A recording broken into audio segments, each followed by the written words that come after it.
2026 ভোটে কেন্দ্রীয় বিজেপি সব থেকে বড় একটি সিদ্ধান্ত নিতে চলেছে। 2021 সালের ভোটে বিজেপি যে কারণে জিততে পারেনি আমাদের পশ্চিমবঙ্গে, সেই ভুলটা কিন্তু 2026 ভোটে কোনো মতেই করবে না। বিজেপি কি সিদ্ধান্ত নিতে চলেছে সমস্ত খবর আমি আপনাদেরকে বলবো আজকের ভিডিওতে। তার আগে বলি, নমস্কার বন্ধুরা, আমি মানু, আপনাদেরকে অনেক অনেক স্বাগত, শুভেচ্ছা ও ভালোবাসা জানাচ্ছি আমাদের এই ছোট্ট ইউটিউব চ্যানেল মানু পাত্রতে। বন্ধুরা, বিভিন্ন রাজনৈতিক বিশেষজ্ঞদের মতে জানা যাচ্ছে 2026 যে ভোট হবে বিধানসভা, 2026 ভোটে তৃণমূল থেকে আসা বা কংগ্রেস থেকে কোনো আসা যদি নেতা বিজেপিতে জয়েন করতে যায়, তাকে কিন্তু বিজেপিতে জয়েন করানো হবে না। বা কোনো বিজেপির নেতা যদি চুপি হারে ওই তৃণমূলের নেতা বা কংগ্রেসের নেতাকে দিল্লিতে যদি নিয়ে যায় চার্টার্ড ফ্লাইটে করে এবং জয়েন করানো হয়, তার বিরুদ্ধেও কিন্তু কড়া অ্যাকশন নেবে। সাফ সাফ কিন্তু কেন্দ্রীয় বিজেপি জানিয়ে দিয়েছে। কারণ 2021 সালে সব থেকে বড় ইফেক্ট এইটাই পড়েছিল। বন্ধুরা, এই যে তৃণমূলে যে ছিল পার্থ চ্যাটার্জি, অনুব্রত মণ্ডল, আরো কিছু নেতা আছে যাদের কিন্তু রিপোর্ট এতটা ভালো নেই। তারাও জানে যে 2026 ভোটে আমাদের যিনি মাননীয় মুখ্যমন্ত্রী মমতা বন্দ্যোপাধ্যায় কোনো মতেই কিন্তু টিকিট দিবে নাই। কারণ এসআইআর এর সময় যে আন্দোলনটা হয়েছিল এবং করছিল মাননীয় মুখ্যমন্ত্রী মমতা বন্দ্যোপাধ্যায়ের দল, এবং একটি স্টেজেও পর্যন্ত এসআইআর নিয়ে বলেছিল, এবং মাননীয় মুখ্যমন্ত্রী মমতা বন্দ্যোপাধ্যায় এবং অভিষেক ব্যানার্জির পাশে যে সমস্ত মানুষ ছিল আপনারা লক্ষ্য করেছিলেন সমস্ত কিন্তু ফ্রেশ ক্যান্ডিডেট। এই যে পার্থ চ্যাটার্জি জেল থেকে এসছে, আমার তো মনে হয় নাই মাননীয় মুখ্যমন্ত্রী মমতা বন্দ্যোপাধ্যায় তাকে টিকিট দিবে। যে এলাকায় দাঁড়ায় সবসময় চাইবে কি একটা ফ্রেশ ক্যান্ডিডেট। আগে যে নেতা কি করেছে না করেছে সবকিছু কিন্তু আমাদের রাজ্যের মানুষ জানে। সেই মানুষটা যদি ওই এলাকায় দাঁড়ায়, মানুষ কিন্তু তাকে ভোট দেবে নাই। সাপোজ ধরে রাখুন আমার এলাকায় তৃণমূলেরই কোনো প্রার্থী হোক বা কংগ্রেসেরই কোনো প্রার্থী হোক বা বিজেপিরই কোনো প্রার্থী হোক, যদি কারুর ব্যাড রিপোর্ট থাকে সে কি তাকে ওই দলটাকে ভোট দিবে? বা ধরে রাখুন তৃণমূলের বা কংগ্রেসের কোনো নেতা যদি বিজেপিতে জয়েন করে, তার কিন্তু রিপোর্ট খারাপ আছে, তার সত্ত্বেও কিন্তু বিজেপি তাকে জয়েন করালো এবং দাঁড়ানোর টিকিটও দিল। সাধারণ মানুষের কিন্তু একটা ওনার প্রতি ক্ষোভ আগের থেকেই আছে। সে কিন্তু তাকে কোনো মতে ভোট দিবেন না, সে বড় উল্টো কি করবে, তৃণমূলকেই ভোট দিবে বা কংগ্রেসকেই ভোট দিবে।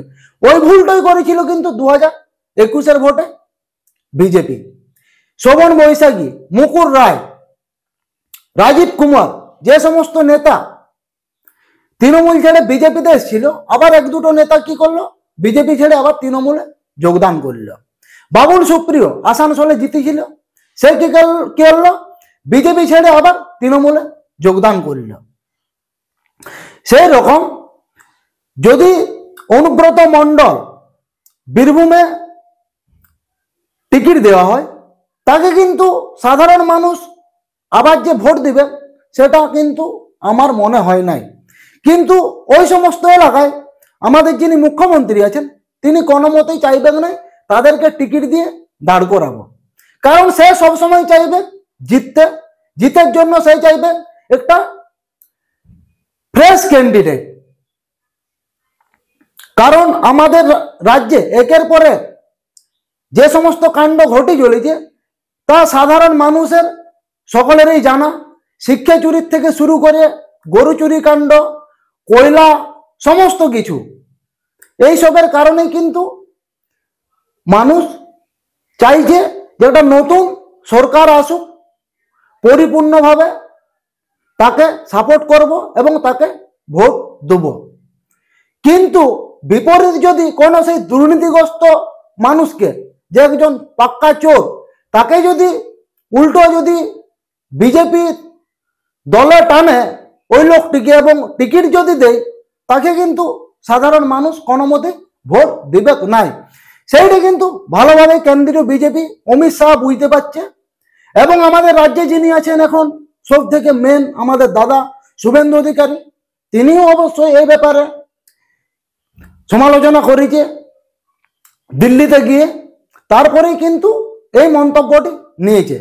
কিন্তু এই যে 2021 সালের ভোটে যে সমস্ত তৃণমূল বা কংগ্রেস থেকে আসা নেতা বিজেপিতে এসেছিল, সেই সময় কিন্তু কর্ণপাত করেছিল দিলীপ ঘোষ, সে কিন্তু কোনো মতে রাজি হয়নি। তারপর কি হলো, দিলীপ ঘোষ কণ্ঠাসা, তাকে বিগত 2021 সালের পর থেকে রাজনৈতিক মহল থেকে একটু দূরে দূরে ছিল। আবার কিন্তু 2025 সালের ভোটে নতুনভাবে চমকে দিলীপ ঘোষকে দেখা যাচ্ছে। তো বন্ধুরা, এইটুকুই আপডেট। কোনো যদি কংগ্রেস বা তৃণমূল থেকে নেতা বা নেত্রী বিজেপিতে আসতে যায় তাকে কিন্তু জয়েন করানো হবে না। যদি কোনো তৃণমূল বা কংগ্রেসের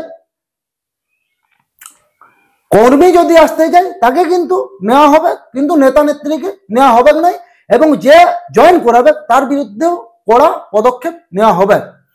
ধরে রাখুন, কোনো একটি চোর যদি সাধু দলে ঢুকে, সে তো আর রাতারাতি সাধু হয়ে যায় না, তার রিপোর্ট ব্যাডেই থাকে, সেই রকম একটা ব্যাপার।